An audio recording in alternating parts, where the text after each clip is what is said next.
Hey, what's up guys, it's Renaldo here. So this video is going to focus on how President Ramaphosa has pretty much told Donald Trump that he should release Nicolas Maduro, and also how the ANC Secretary General Fikile Mbalula is making some outlandish statements with regards to the United States. Now, before we get into this video, please be sure to subscribe to this channel. The overwhelming majority of you that watch my content regularly aren't subscribed, and you can fix that by just clicking the subscribe button below. It's absolutely free, it's not going to cost you anything, and it's just in support of this channel. Alright, so let's get straight into what Cyril Ramaphosa had to say. It is our commitment to international law and the United Nations Charter that informs our deep concern and action of the United States in Venezuela, which has undermined the territorial integrity and sovereignty of a UN member state called Venezuela. We reject utterly the actions that the United States has embarked upon and stand with the people of Venezuela. And we demand the release of President Maduro and his wife as well. We reiterate our call for decisive action by the United Nations Security Council to fulfill its mandate and advance peace and security and uphold the rule of law.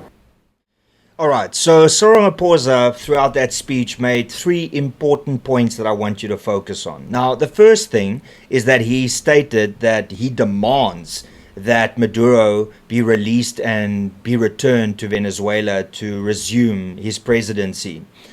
Yeah, we'll get into that just now. The second thing is that this is for the people of Venezuela, and the president's thoughts and the ANC's thoughts are with the people of Venezuela. And then lastly, that the UN Security Council takes steps against the United States. Now, it's important to note those three things because I'm going to reference it right now. Let's start with the fact that he wants Maduro to be released and returned to the United States. This right here is why the United States should not do that. Now, I fact-checked these numbers and they are accurate. Maybe the numbers are very much disputed, but this is the rough figures that you can rely on. Now, Maduro's horror figures, right? 10,185 executions, 17,400 political arrests, 3,500 people that disappeared, 1,650 people that were tortured, 2,000 political prisoners. That was after the 2024 election that he actually lost, but he just decided that I won and I don't care what anybody else has to say. And then the last thing is 332,617 violent deaths.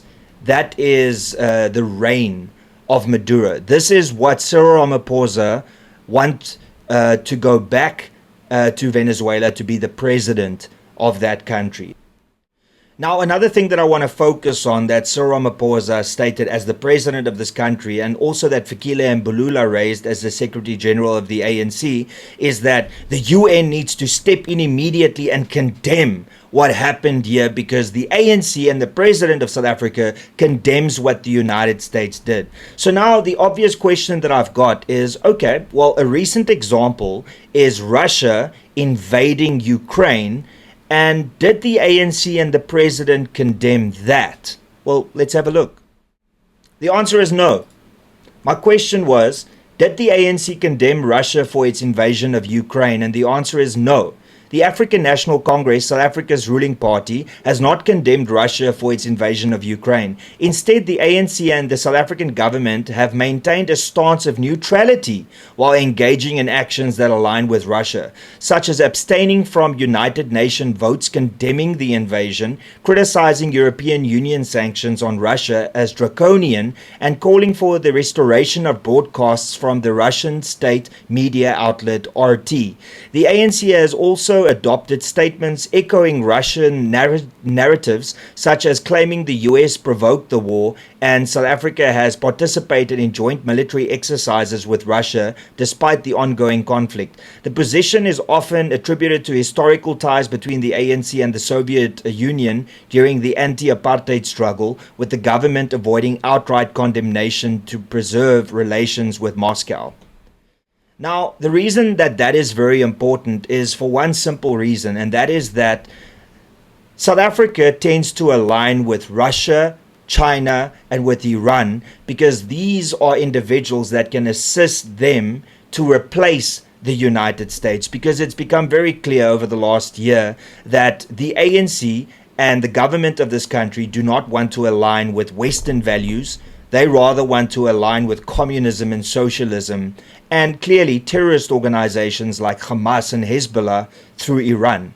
And the condemnation of Israel and support of Palestine has also shown as much, that Iran has infiltrated the ANC and has infiltrated South Africa.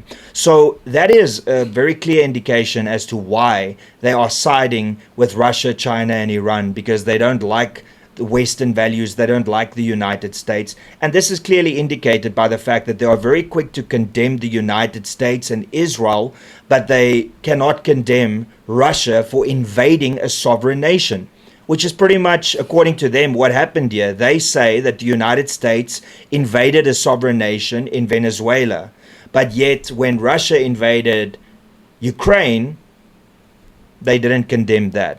Now go figure.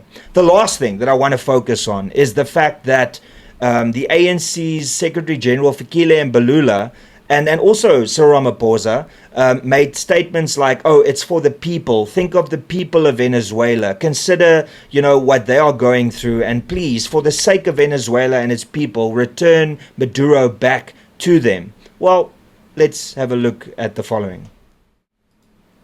The ANC expresses its solidarity with the people of Venezuela, who continue to endure sustained political, economic, and diplomatic pressure. And this is actually what's happening with Venezuelans around the world and also in Venezuela.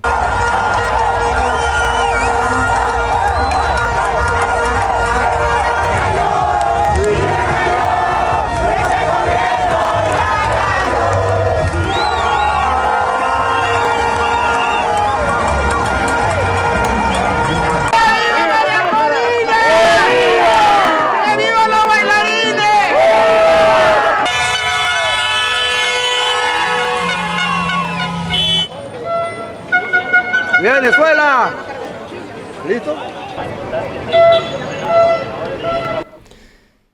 Yeah, no, it looks like the people of Venezuela really want Maduro back, right? In actual fact, it looks like China, South Africa, through the ANC, Russia and Iran is actually the ones that want Maduro back. And let's just broadly speak about this, right? I'm not saying that the United States is doing this out of the goodness of their hearts. I don't believe that Donald Trump is doing this because he actually wants to get rid of a dictator. He wants to do it for the oil. We all know it's about the oil. However, he has gotten rid of a person that is a dictator in that country, and for the last 2 elections weren't democratically elected to be the president. He stole those 2 elections. And also, through Maduro, they've managed to ensure that the oil goes to China, Russia, and Iran. And then you also have a lot of other aspects that are at play here, specifically with the drug cartels that is using where Venezuela is to get drugs into the United States. So if you think about it holistically, yes, the United States isn't doing it because they care so much about the people of Venezuela. They're doing it to protect their border. They're doing it to secure more oil. And they're also doing it to get rid of a dictator that's allowing Russia, China, and Iran to roam freely in that country, along with the drug cartels, as well as the terrorists in Hezbollah and Hamas. So don't for one second think that I'm just praising Donald Trump and the United States. I know that there's a strategic aspect to this. And also in the South African context of it, the reason that the ANC and Cyril Ramaphosa is defending Maduro and that they want to protect him and want him reinstated is because Russia, China, and Iran is telling them to do it. It's important to look at this from a holistic point of view as to how it impacts different countries around the world, as to who Venezuela favors, because they are sitting on the biggest oil reserve on planet Earth, and Western countries will need it to thrive, and countries like Russia, China, and Iran needs it to thrive in order to force their ideologies on the rest of the world.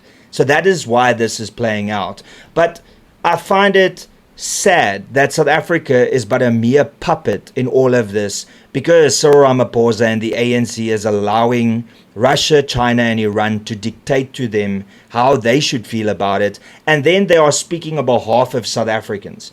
Ultimately, you can see that Venezuelans are very happy with this dictator being removed from their country, as I've shown in this video, and there are thousands of videos. I've just given you a small taste of Venezuelans celebrating the fact that that dictator has been arrested. But ultimately, the fact that the ANC and the president is trying to make it seem like they are speaking on our behalves, when in actual fact, the people that live there are celebrating the fact that the dictator is taken away, should scare you. Because it once again clearly indicates that they don't want the will of the people to rule. They want the will of Russia, China, and Iran to rule. It's very clear to see that Cyril Ramaphosa and the ANC are being played like puppets, and it's unfortunate because you would expect that when they speak on behalf of South Africa, they will at least be truthful. But even that now is up in the air, and they are willing to bat for Russia, China, and Iran because they know where their bread is buttered. It's not buttered with the United States anymore, and the reason for that is also because Russia, China, and Iran has forced the waters to be muddied, and that is why we've got this relationship that we have now, because Cyril Ramaphosa and the ANC has allowed it to happen because they are more loyal to those nations than what they are with the United States. So to conclude this video, just know that the overwhelming majority of people in Venezuela do not want Maduro to return. It's only President Cyril Ramaphosa and the ANC that wants him to return, and the reason for that is because their masters told them so. Russia, China, and Iran. And hopefully that doesn't happen. Good luck once again with picking a fight with the United States and demanding that they return that dictator back to Venezuela. It's sad to see that once again through the ANC we are aligned with the skunks of the world, and unfortunately that is how the rest of the world is going to view us. It's only once we rid ourselves of the ANC that hopefully one day we can try and restore the good relationship that we've had with Western countries that actually believe in the same things that we believe in this country. Look at our constitution, look at our democracy, then compare that to democracies in China, Russia, Iran. Yeah, non-existent. And that's pretty much all I got to say. Thank you so much for tuning in. Please be sure to smash that like button. Share this video far and wide. Don't forget to subscribe. It's absolutely free. And if you enjoy my content and you enjoy this channel, then please consider becoming a member. That'll cost you 39.99 Rand a month, and that is in support of me and this channel, and it'll be greatly appreciated. And that's all I got to say, everybody. Till later. Cheers and peace out.